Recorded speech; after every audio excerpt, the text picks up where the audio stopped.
বাংলাদেশ জাতীয়তাবাদী দল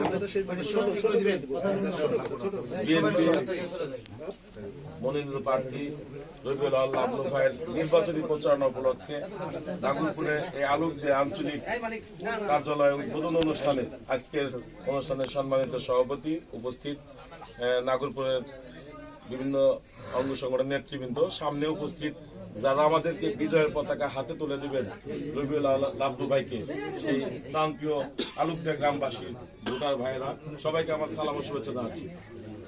দুটো কথা বলতে চাই ছোট আকারে। নির্বাচন সন্নিকটে, আগামী 12 তারিখ নির্বাচন। এই নির্বাচনে ধানের শেষে ভোট দিতে হবে। ভোট আমরা চাই, ভোট আপনাদের দিতে হবে। কেন দিতে হবে? আমরা যদি এই লাবলু ভাইকে নির্বাচিত করতে পারি তাহলে আমরা বিভিন্ন সময় যে কাজকর্মের কথা বলে থাকি, আমরা অবহেলিত আলোকদিয়া। আমি আপনাদের সাথে এর আগেও কয়েকটা প্রোগ্রামে বলছি, আলোকদিয়াই শুধু অবহেলিত।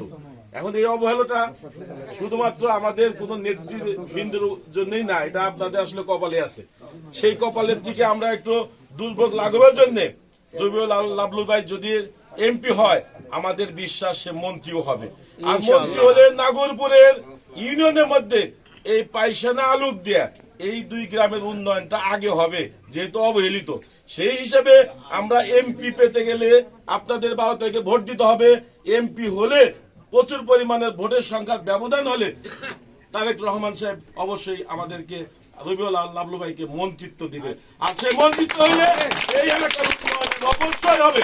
সেই উন্নয়নের সুযোগটা সৃষ্টি করার জন্য আপনাদের কাছে ভোট চেয়ে, ভোট প্রার্থনা করে আমরা যাতে বিজয় অর্জন করতে পারি, সে আশা রেখে আমি আমার আলোচনা শেষ করছি। ধন্যবাদ সবাইকে।